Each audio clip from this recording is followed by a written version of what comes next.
made on Ridgeway Sports Podcast, episode number 22. Back at ya, another week in sports. Hunter Keister here with K-Mac. Let's go. Episode number 22. Got a good one. Starting off with the UFC and 276.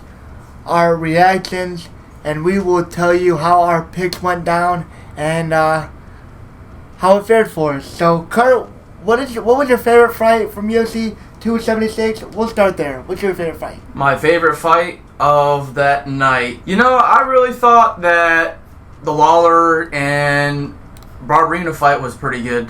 I thought that one was pretty competitive. I think Lawler was a little hesitant during the fights at times. Sometimes he has a bad habit of doing that. I don't know why he's hesitant to throw. Maybe he overthinks a little bit. Yep. Some fighters they have too many skills and they don't know what game plan to go with. But that was probably my favorite fight overall. But to say the least, I thought the co-main event was underwhelming, and I definitely heard that the Adesanya fight wasn't that good either, and that went to a decision. Adesanya won. So ultimately, another good fight was Jim Miller versus Cerrone. I thought that one was pretty good too. But I thought the card probably didn't. It definitely underwhelmed, in my opinion. Yeah, I was gonna say that. The better fights were earlier in the night as opposed to later on in the night, in my opinion. But for most of the pay-per-view, like the Sean O'Malley fight wasn't really even that good either. I mean, it ended in no contest, but I mean he won, but he didn't win at the same time. So he's ranked number 13th. Sean O'Malley is, and overall did not have a good night at predicting the fights. Ultimately, with only 4 correct and like 7 wrong for me at least. So. Yeah, I don't know. I'll say my favorite fight. I mean, I'm gonna say Robbie Lawler, but I'd be a little biased because he's my favorite fighter. But I thought he fought pretty well in his 2 rounds, and it was back and forth with both them having chances. But ultimately, Barberena had a few nice shots and put Robbie down, and it was a good fight and a good stoppage. And Robbie's just I don't know, fight a couple more times for fun and call it a career probably. That'll be about it. I thought that Pereira knockout was pretty nasty. Mm-hmm. That was really cool to see. And then, Adesanya just kind of handles business on who I thought. I didn't really even know who Jared Cannonier was, so I knew he probably wasn't much of a threat to Adesanya. But, no. Yeah, he really just handled business, didn't really do nothing too crazy, but did we have to do the win? And I guess the big thing is who they're going to set up next with that.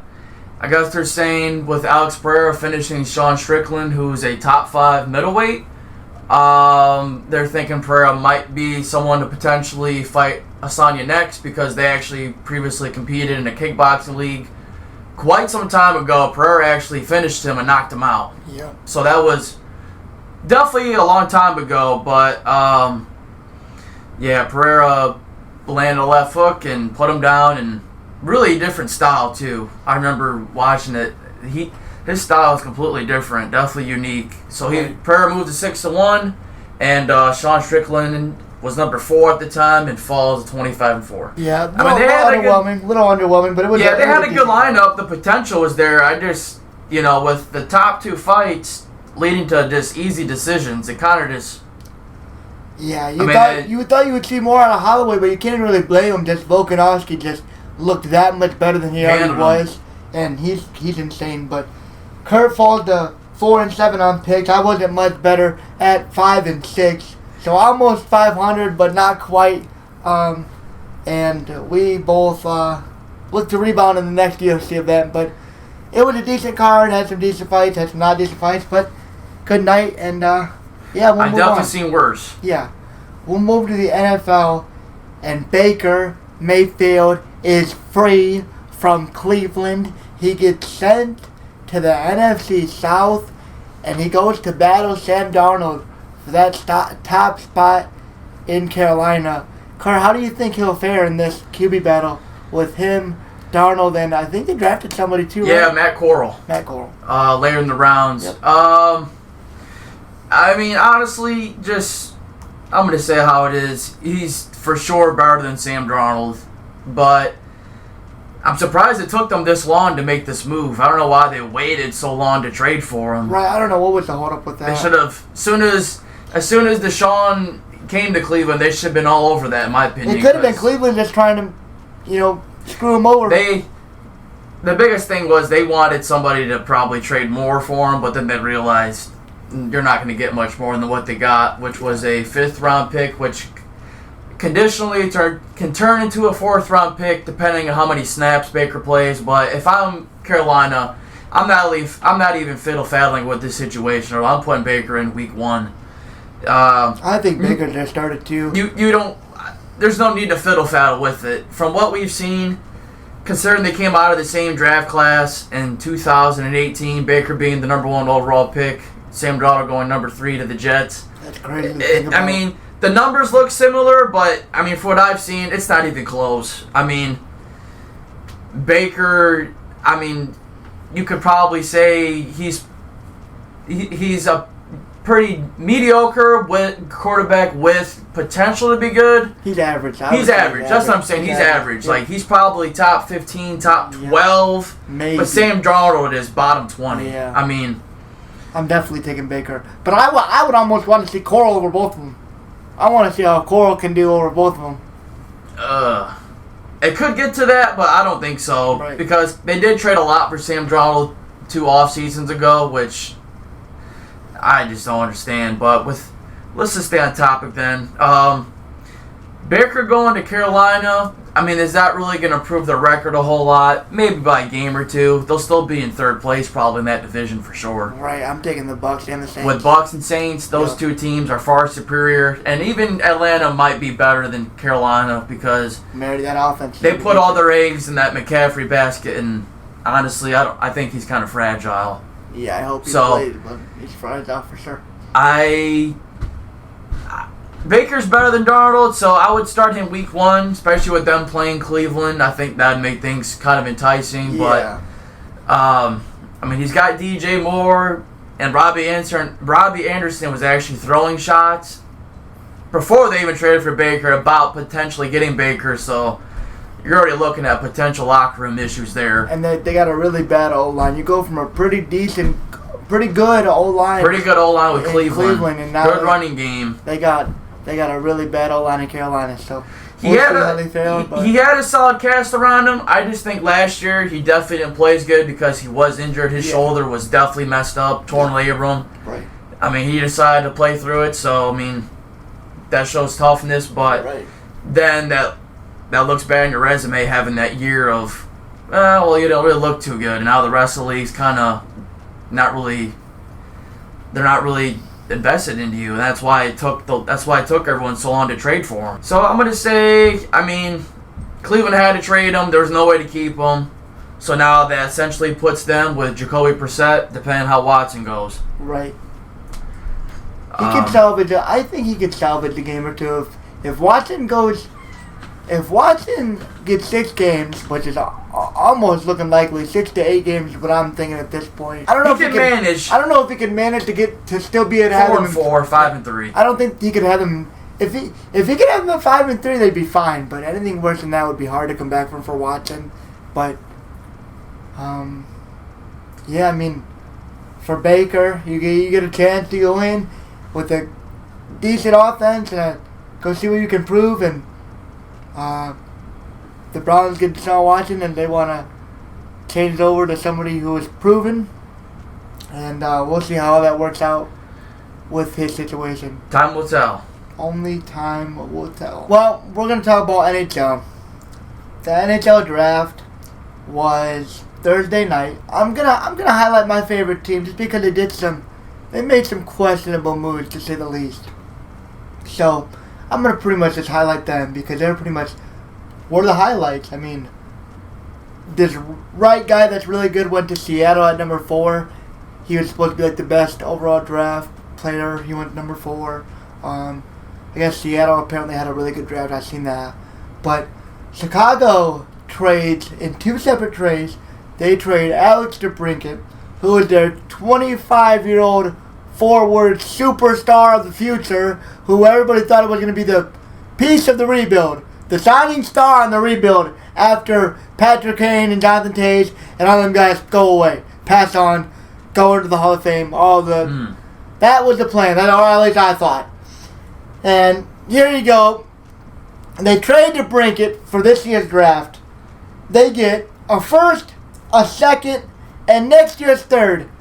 Kurt, how do you, in terms of value, like, I want to try to break it down into football terms, but a first, a second, I see what you're saying. Like, it's terrible. You already have someone who's probably definitely going to be good. Proven superstar. You already know what you have versus with draft picks, you never know it could be good, it could be bad. See, there's so much uncertainty there. Now, I'm going to play devil's advocate for a second. I'm going to play the other side. So, we know that we're going to be bad for a couple years, right? He's 25. In the next couple years, he's coming into his contract years, right? Yeah. Well, what if Chicago can't pay him? Or what if they don't want to pay him that max contract that he wants? And then he walks in free agency and you get nothing. I mean, I'm trying to play the other side of the coin, but it's like, if he's going to be that good, you find a way to pay your best player. Yeah, I agree. That's if you're trying to win, if he's part of the rebuild, why would you get rid of the piece that got things going? Right. He would have been a solid player to build on. But I don't know. I hate when teams do that. Right. It makes no sense. It really made no sense to me. There's so much uncertainty because with drafts, you never know what you're really getting. Chicago at least warmed my heart with the 13th overall selection and took Nazar, who is 18 years old and going to the University of Michigan. Let's fucking go. That's a great combo. He can go play in Michigan for a couple years, then go to Chicago. That'll make me very happy. He got taken at 13. We took a defenseman, Korchinski, 7, and then our other pick, we traded for. We got Peter Mrazek and 25. I think we got Peter Mrazek, and then we got the 25th pick. Well, the 25th pick, apparently we took some high school player that was probably going to be there in the second round. But they reached on him a little bit, is what they're saying. But he's got good potential, I guess. And then we got Peter Mrazek, who can be a backup for us, hopefully. But the other trade, and this one made a little bit more sense, was Kirby Dach. He was a high overall draft pick that we took that just wasn't looking like he was going to pan out for us. He was alright at best. And so for him, we get the 13th overall pick and 86, which is like a second or a third. So that's not bad. That's not bad for I'll call him a pretty good player. A 13 and 86 for pretty good. And then with 13, you take Nazar, the center, going to Michigan. That's some good value. We'll take it. Good value. Take it. So am I mad? I call it a rant, but really I'm mad about DeBrincat because I wanted him to be the centerpiece. So that's really what made me mad. Dach, I mean, it makes sense. You get value. You draft another center. You try again. See if he comes up in a couple years and he's great, hopefully. But DeBrincat hurts me, man. I wanted DeBrincat to be great. I was thinking about getting his jersey. What a slap in the face. And, I mean, you get a first, a second, and a third. For a bona fide, like a guaranteed superstar, that just doesn't seem like enough to me for how the NHL draft is. If you're giving up a bona fide superstar, I need at least a decent player. And that, I think you need at least a decent player back already and that. A decent starter, quality player, and then with some draft capital. Yeah. Not just draft capital. And, because draft capital, these guys could be nothing. There's so much uncertainty. Someone could look as guaranteed to be a great player and then, a season or two in and they're not even playing. They're on the streets. By the time that these guys are 20, they could all be bust, and we could have gave up we could essentially have given up a 25-year-old already known superstar for literally nothing in 2 or 3 seasons if those guys don't pan out. What team did he go to?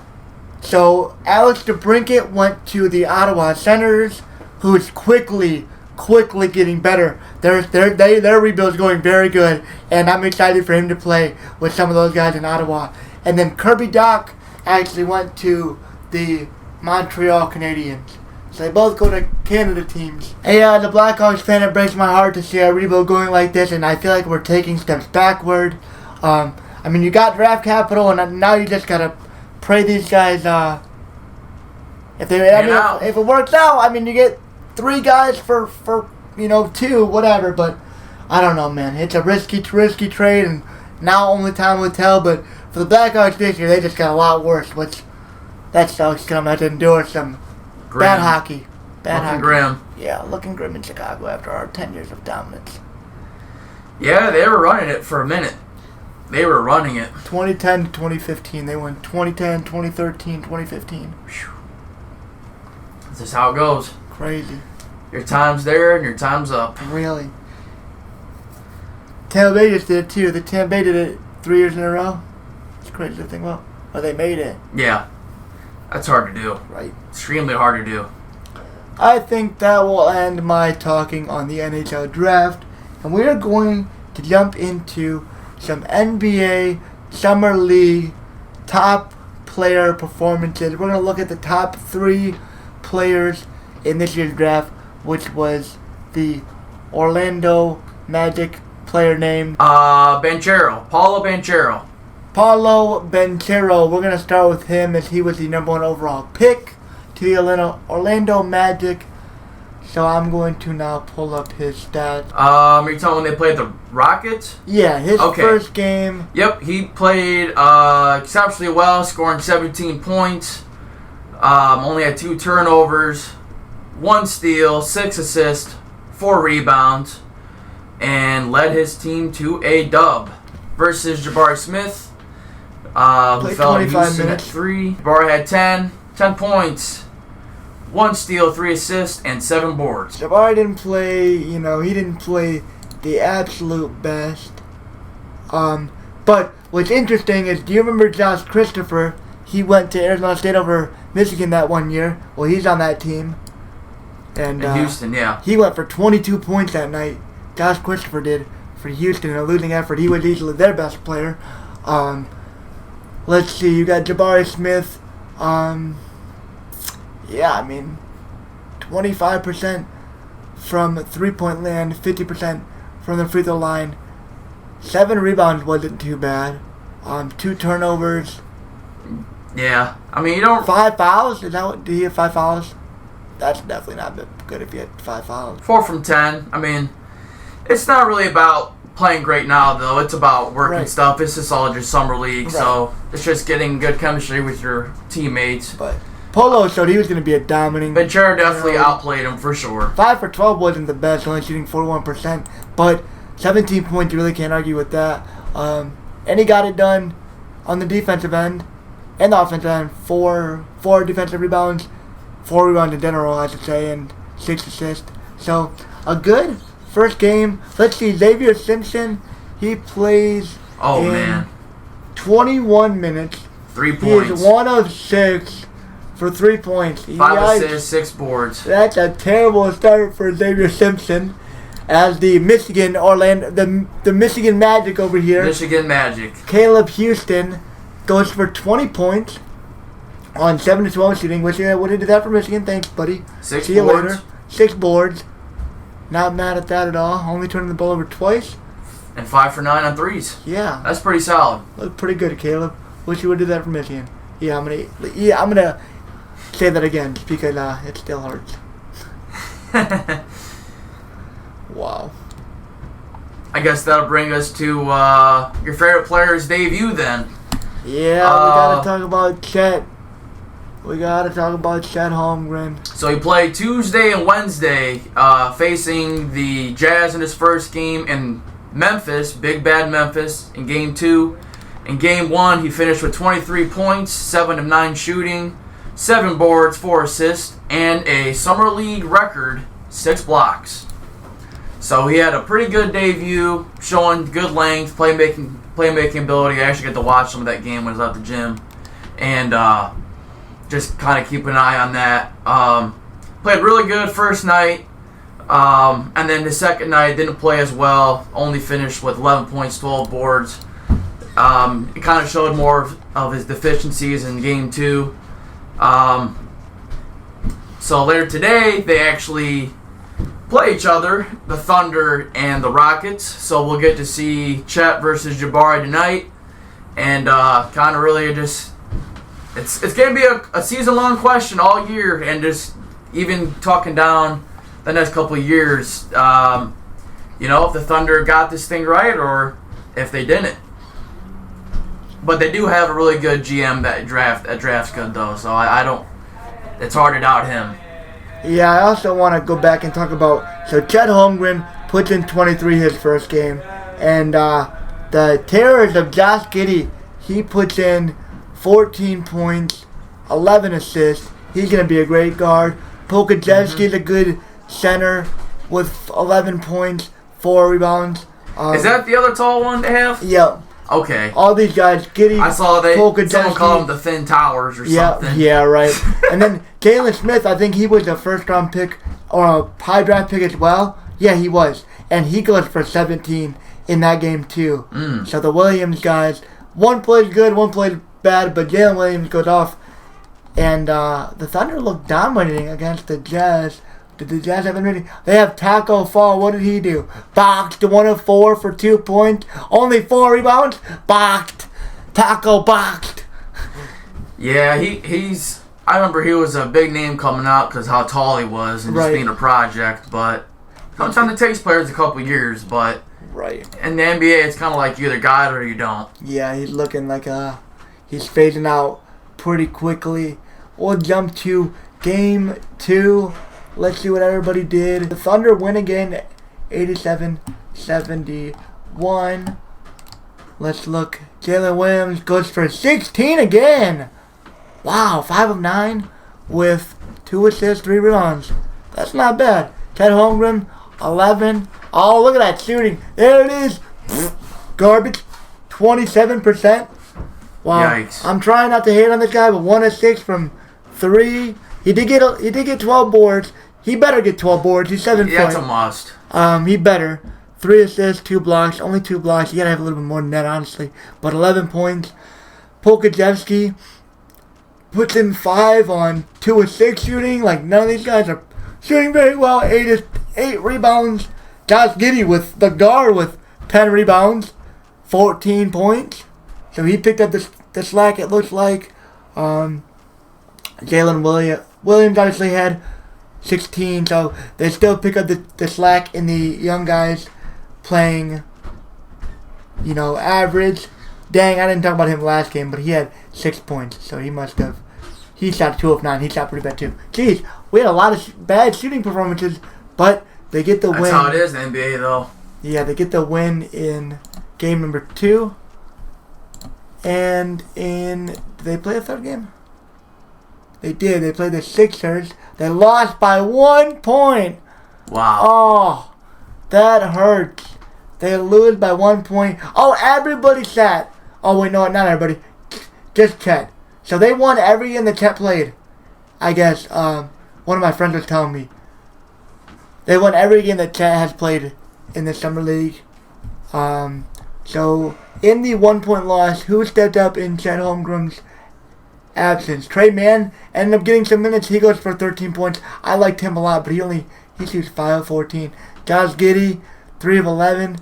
A lot of these guys still not shooting the best, but Pokajevsky leads the team in scoring.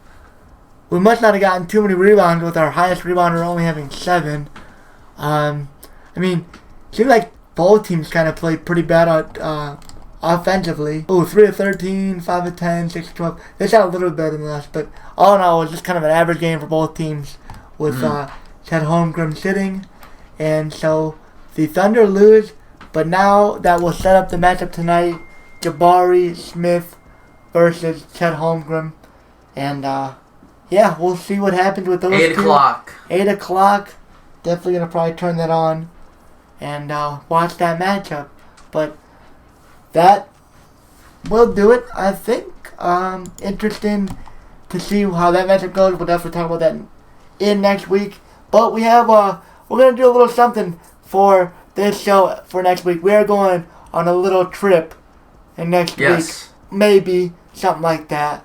We'll do something like that in the podcast. But we're going on a trip, so we'll see you next week. I guess the location is a mystery. Yeah, we're gonna keep the location a mystery, and we're gonna plan something for you guys and the podcast. So I hope you guys enjoyed. Get ready for next week. Big things coming. The football season is 8 weeks away. On the horizon. 8 weeks away today. We got big things coming. I got big things coming. Kurt's got big things coming. We're ready. We're getting to the off season. Hope you guys enjoyed episode 22. And made On Ridgeway Sports Podcast. Like, share, and follow. Like, share, comment. Comment some ideas. We need some help, guys. I'm serious. We need help. We need feedback. Let us know what you like, what you don't. Thank you for downloading and watching wherever you're watching from. And made On Ridgeway Sports Podcast. Peace. Adios.